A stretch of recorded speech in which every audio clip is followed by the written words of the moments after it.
मुळातच साहेब, संरक्षण मागायला गेलं तर लोक म्हणतील की भित्रा आहे. मला संरक्षण मागायचंच नाही आहे.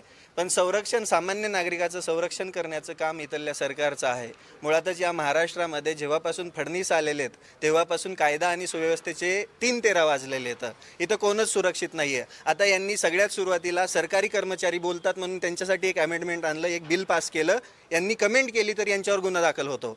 आता यांनी त्याच्यानुसारच काल परवा दिवशी ते राहुल कुल साहेबांनी प्रश्न उपस्थित केला. का? कारण की इंदापूरच्या प्रकरणात त्यांचं नाव आलं, मग बदनामी झाली म्हणून मुद्दा उपस्थित केला आणि सगळीकडे रान उठलेलं आहे ह्या सरकारच्या विरोधामध्ये. मीडिया चॅनल व्यवस्थित बातम्या देत नाहीत, त्यामुळे सोशल मीडियामध्ये जी लोक योग्यरीत्या प्रश्न मांडतात त्यांची गळचेपी करण्यासाठी यांनी समिती स्थापन केली. मग तशीच समिती लोकांना संरक्षण देण्यासाठी का स्थापन केली जात नाही?